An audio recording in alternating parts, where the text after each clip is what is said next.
So again, welcome everyone.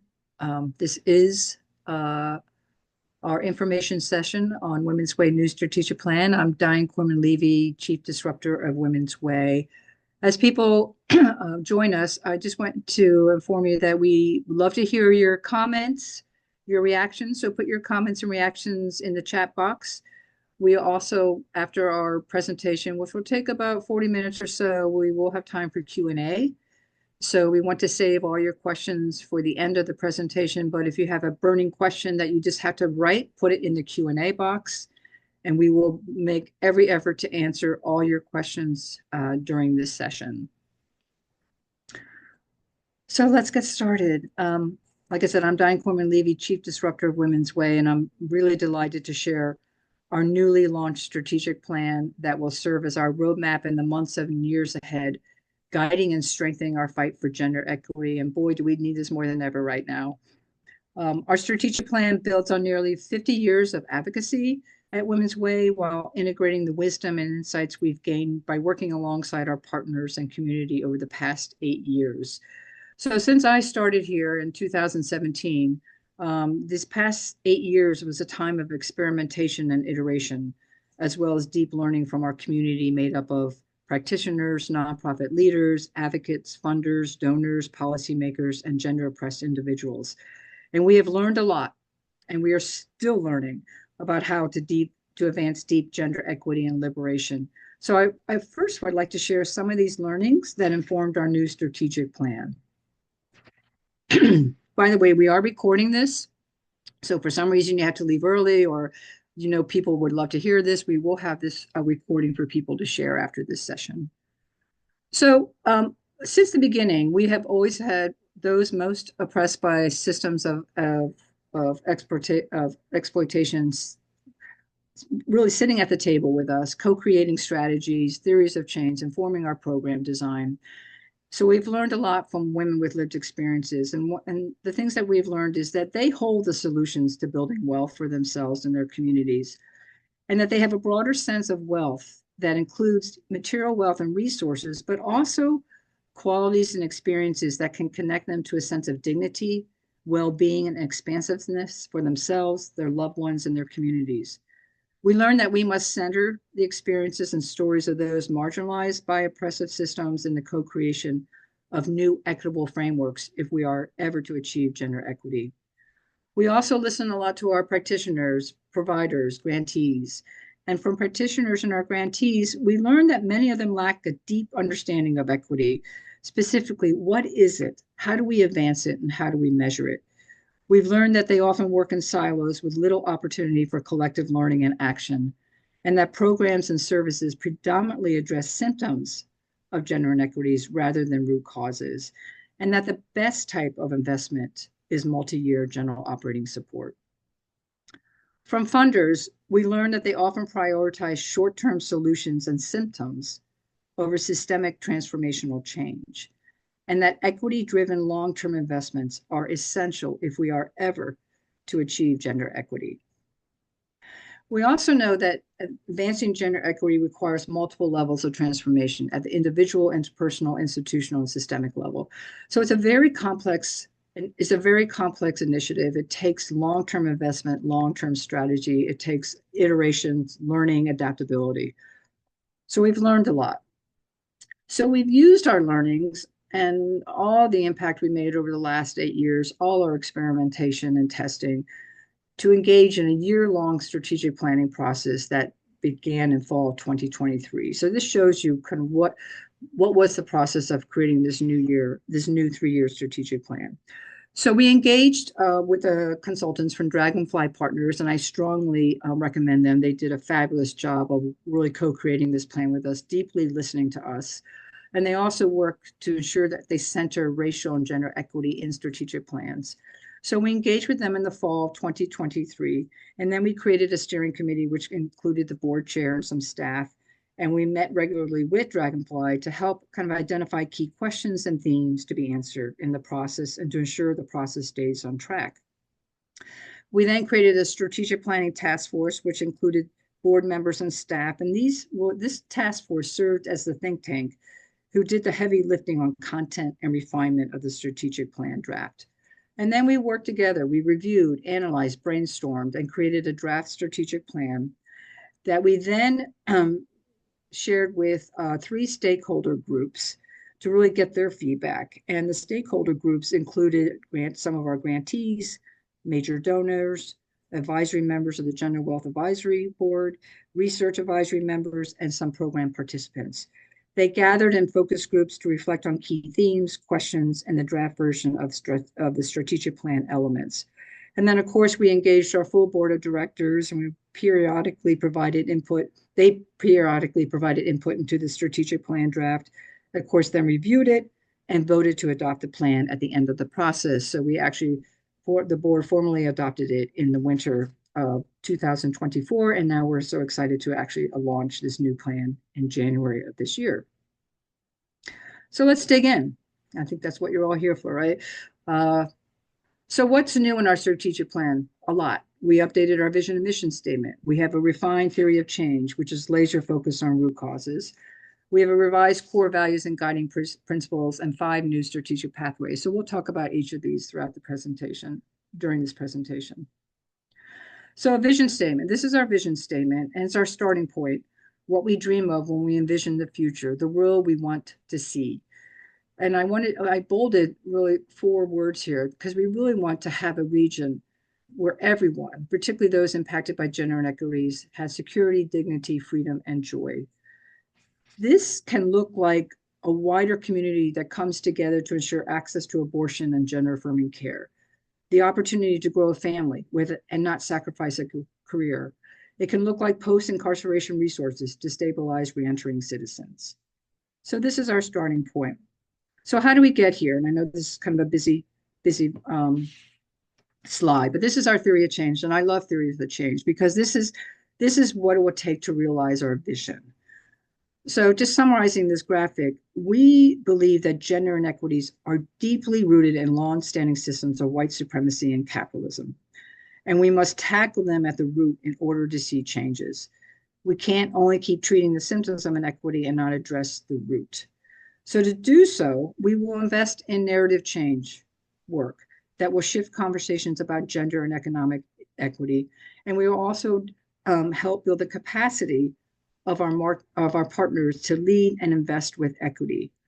Our narrative change work really centers the stories and experiences of gender oppressed people. Through this, we hope that a different cultural narrative that centers the wisdom and lived experiences of marginalized genders takes hold in communities, organizations, and halls of power. With respect to capacity building, we are designing and creating tools and train people to design and lead with gender equity. This is what I mean by individual change. We must adopt gender equity mindsets to be able to really design and lead with gender equity. We will invest in collective work aimed at root causes, and we will also convene communities of practice to explore models, alternative economic models, and we'll talk a little more about how we're going to do that. But what we hope to see is a different cultural narrative takes hold in communities, which I talked about. We hope that these capacity building initiatives women and gender oppressed people's collective power will be increased to make systemic transformative change, and that alternative community wealth building models will grow and proliferate. And again, this takes time. This is not a 1 year, this is multiple years in order to realize the changes that we seek. So I want to spend a little bit of time because I talk a lot about symptoms and root causes, and we're like, well, what's the difference here? And again, our new strategic plan builds off this theory of change and allows us to become laser focused on creating system level change by addressing root causes. If you look at the philanthropic ecosystem and nonprofit, 90% of funding really supports symptoms of gender inequities. And it's usually in the form of 1-year programmatic support. And symptoms of gender inequities could be hunger, it can be homelessness, gender-based violence, unmanageable debt. So these are symptoms. And yes, it's important to invest in these symptoms because people need care. They need to address these symptoms right away. But 90% of the philanthropic sector addresses the symptoms. And so like a food cover is an example of addressing hunger, right? And it's great because it provides an immediate need. But does it end hunger? Do people continue to come back because the root causes of hunger are not addressed? If we look at the philanthropic ecosystem and nonprofit ecosystem, only about 10% of philanthropic dollars fund social justice work, which addresses the root causes of exploitation and oppression. And the root causes are the systemic, historical, and cultural factors that create and sustain gender inequities. These are the foundational issues that perpetuate the symptoms mentioned in the previous slide. So root causes are often complex, interwoven, and deeply embedded in societal structures. So here's an example. Hunger is a symptom of inequities. It's all gender inequities, racial inequities. Well, why are people hungry? Well, they can't afford to buy food. Well, why can't they afford to buy food? Because many people that are hungry are working, but they have low wages. Wages haven't increased while the food prices rise.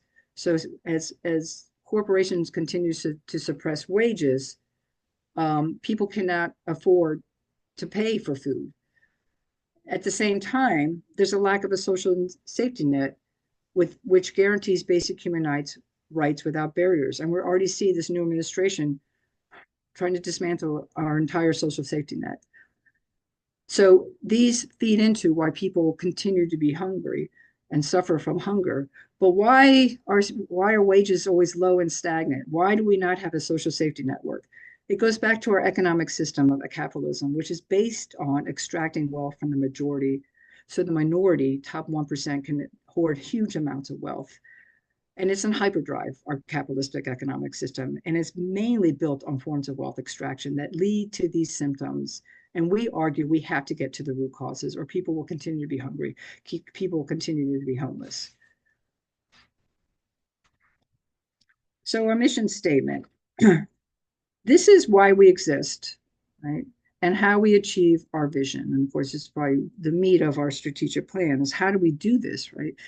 So we're talking about disrupting oppressive systems such as white supremacy and patriarchy, and investing and strengthening other options that will lead us to a brighter future, about strengthening alternative models. And then when I say this stuff, people are like, oh, come on, Diane, come on. You can't disrupt patriarchy and white supremacy. Well, I'm arguing that we have to, and there are ways to do it. And we need to do this more than ever. So when we talk about alternative economic models, we're like, well, what is that? I mean, capitalism is here to stay, right? And I want to say that capitalism was designed, right? Like any system. So when we look at economic models, and this is an example of an alternative economic model that we believe in, where more money should be invested in. When we look at economic models, we need to understand system design. This is why we're always talking about designing systems.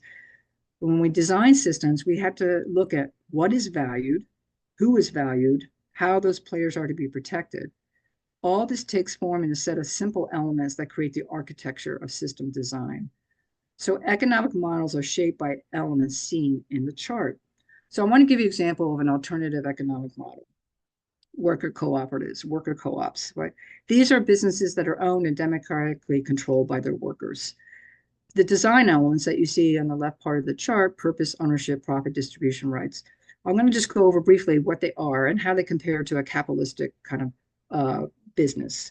So the design elements of worker co-ops are intentionally structured to prioritize workers' rights, collective decision-making, and economic equality, right? Which contrasts with the more traditional capitalistic business models that often focus on profit maximization for shareholders and owners and drives wealth inequality. And part of their strategy is to suppress wage costs. Anything to suppress labor costs is the purpose of capitalistic business models. So a worker co-op, if you look at purpose, the primary motivation for a worker cooperative is to create a sustainable and equitable business where workers share in the success and challenges of the business, right? They focus on collective well-being, social responsibility, and long-term stability rather than short-term profit maximization.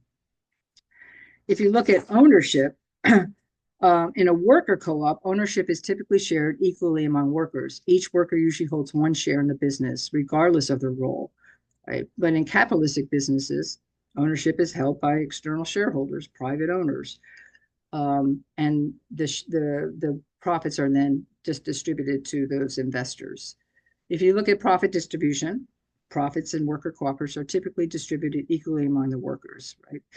And in capitalistic enterprises, they're distributed to shareholders or owners in the form of dividends. They have no interest in reinvesting the money into improving the work conditions, improving salaries of employees. Employees are there purely to maximize profits for the investors.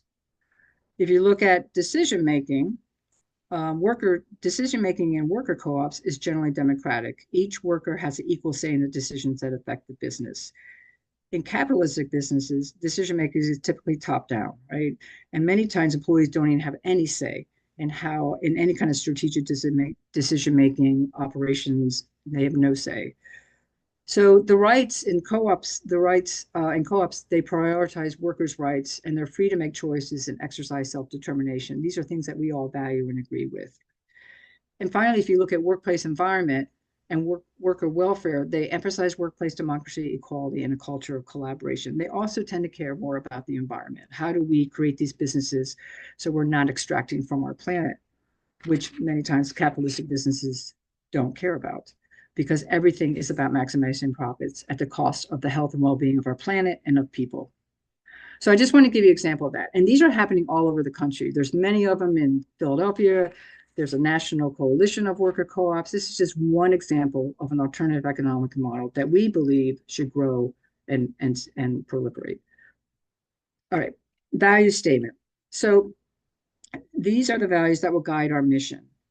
And we really want to help people build their own power, make their own choices, and live free from oppression.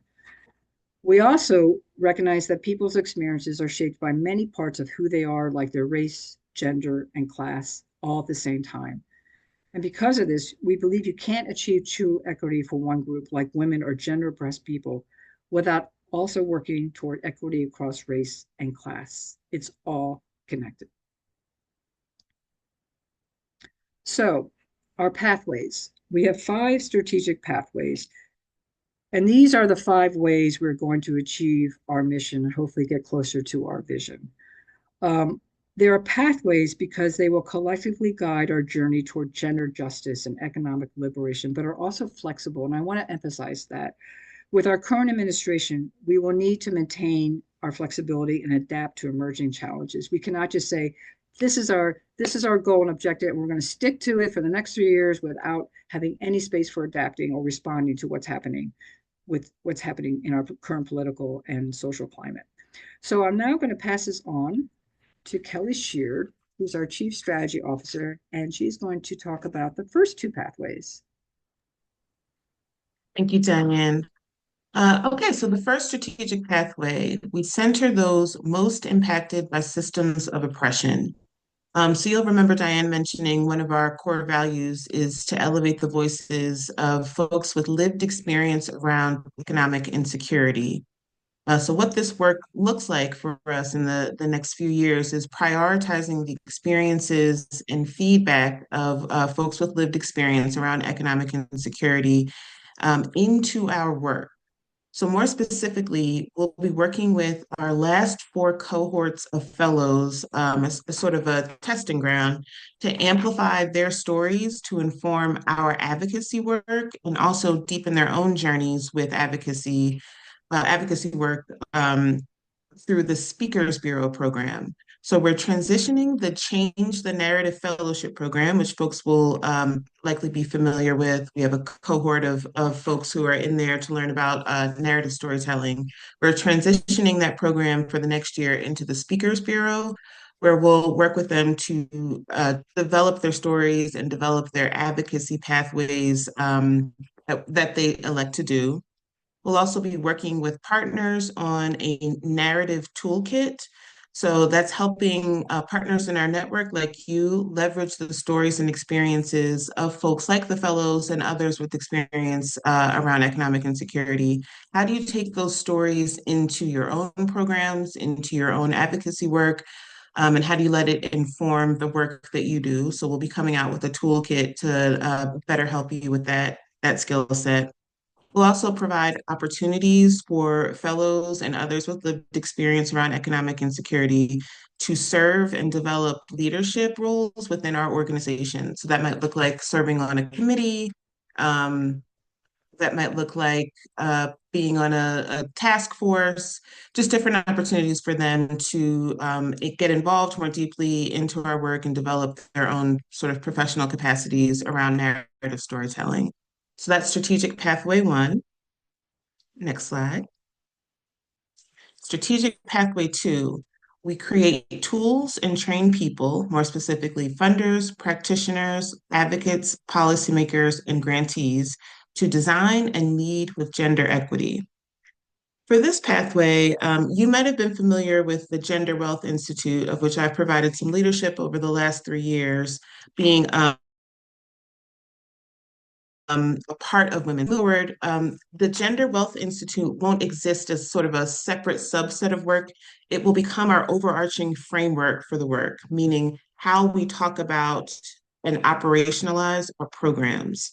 So instead of the Gender Wealth Institute being a separate thing, we'll reorganize all of the programs into 4 areas: education, research, advocacy, and grant making. So you'll see lots of familiar programs underneath these 4 areas, like Closing the Gender Wealth Gap series will remain. We'll still be doing grant making, and our research work will continue. But overall, all of our 4 programs will be organized in those 4 areas.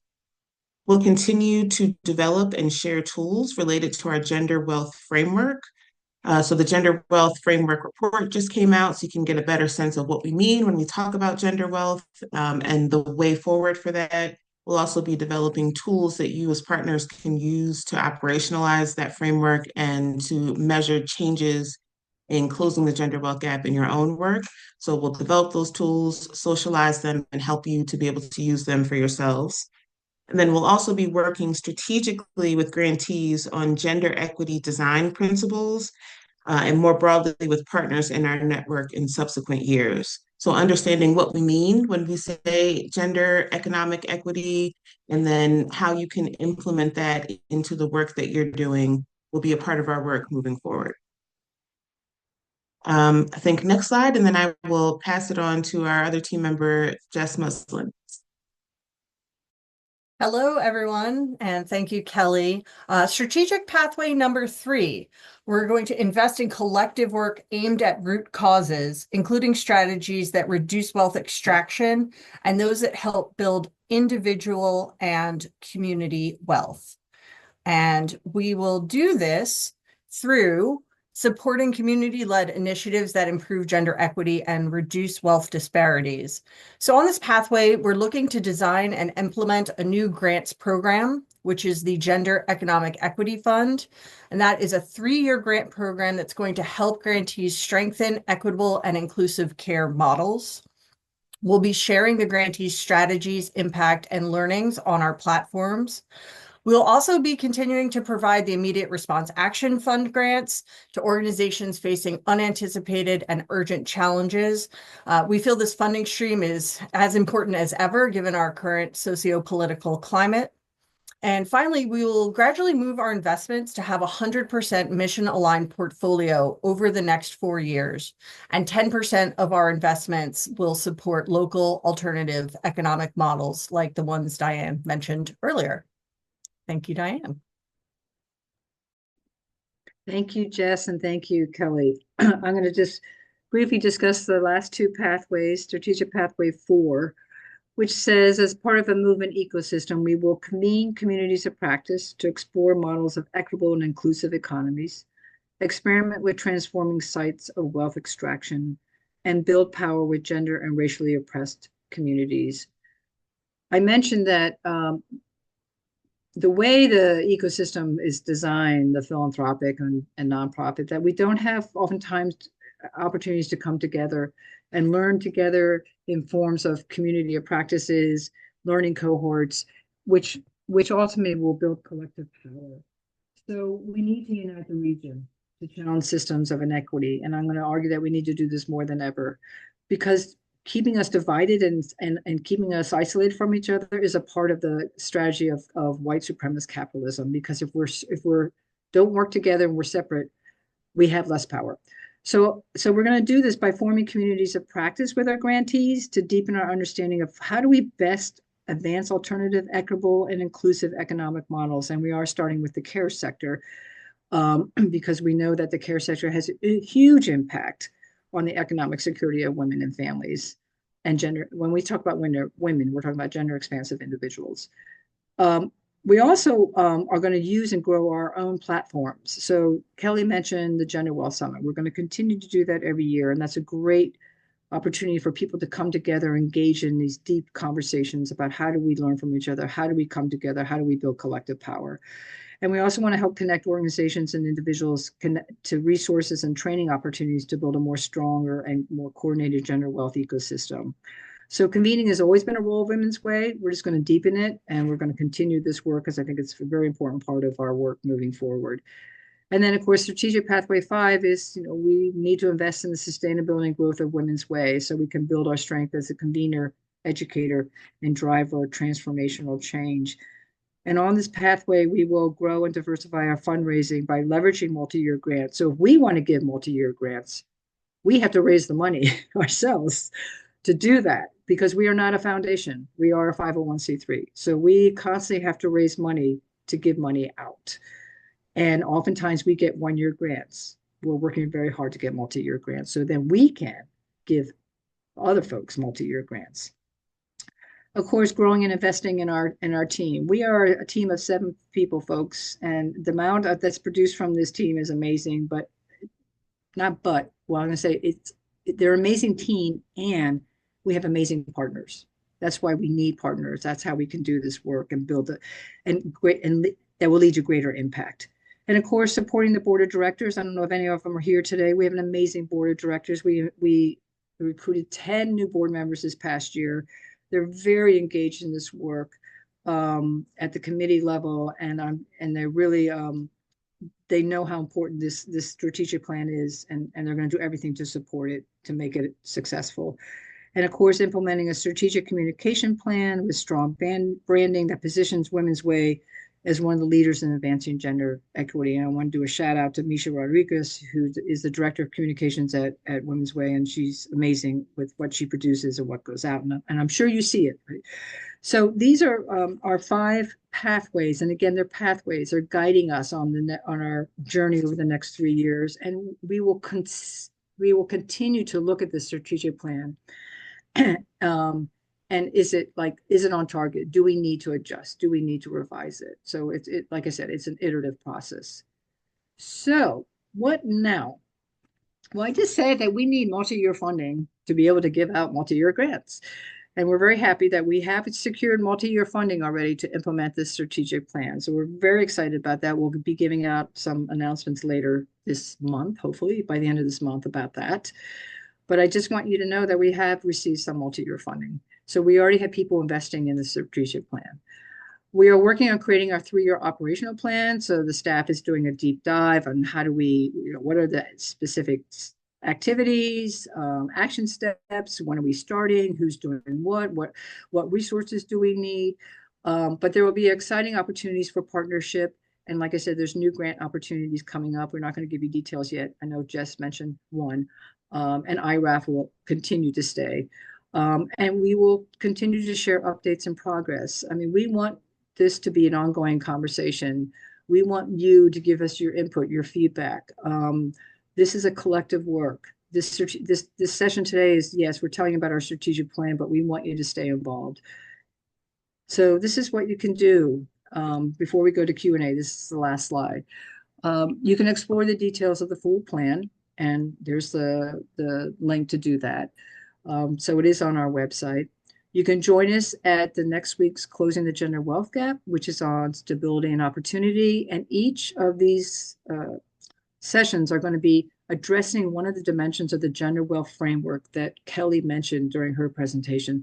So if you want to get a better understanding of what is the gender wealth framework and how you implement it, attend these Closing the Gender Wealth sessions. And like I said, the first one is next week on the 29th, right, gang? On stability and opportunity. And you can just register. They're free.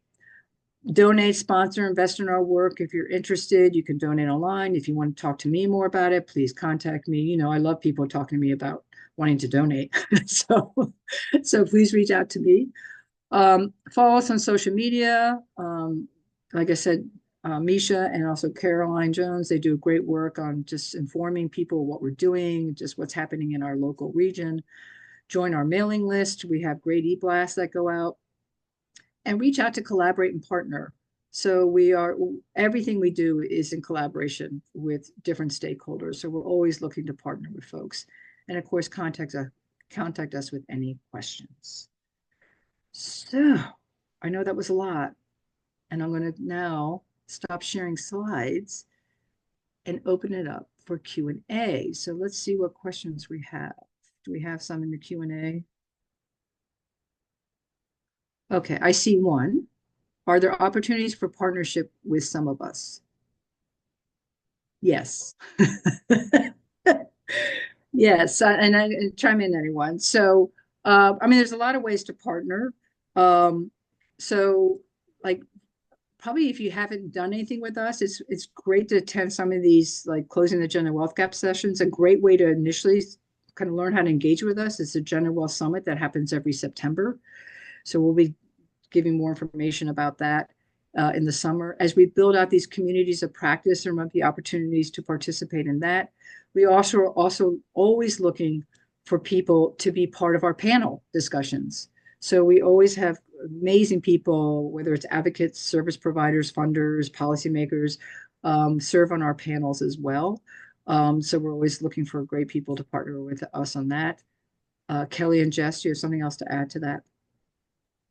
I just threw in the chat my email address if anybody is interested in getting to know Women's Way better or exploring partnership opportunities. There is my email. Please feel free to reach out. I would love to connect. Kelly, do you have anything else to add?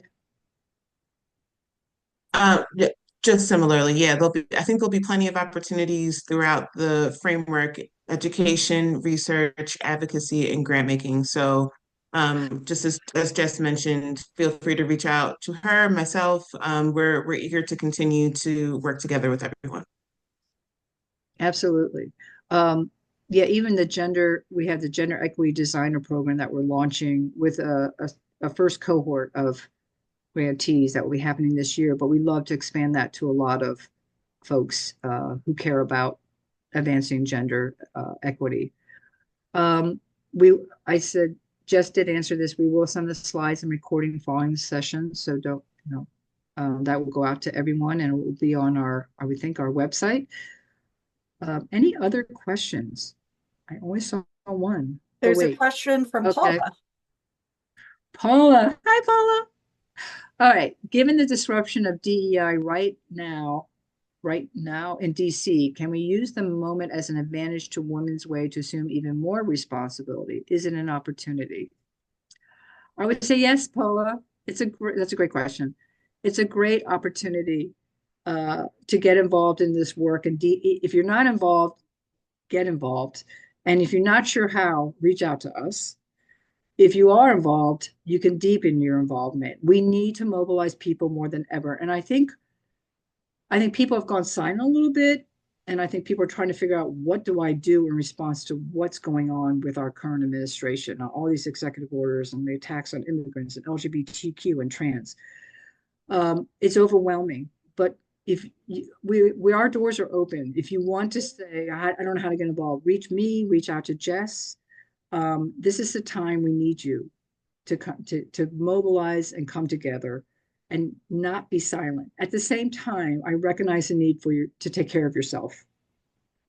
And we want to make sure that people are really centering that as well, their health, their physical and mental health. And we're always saying, how do we practice joy in these moments, these difficult times? So yes, Paula, great question. We need you. We need all of you. And if you're not sure how to get involved, again, reach out to us. Any other questions? Yes, there's a question here from Peggy about, are we still working on the research database of articles, et cetera, that were categorized on a number of variables? Hi, Peggy, thanks for asking.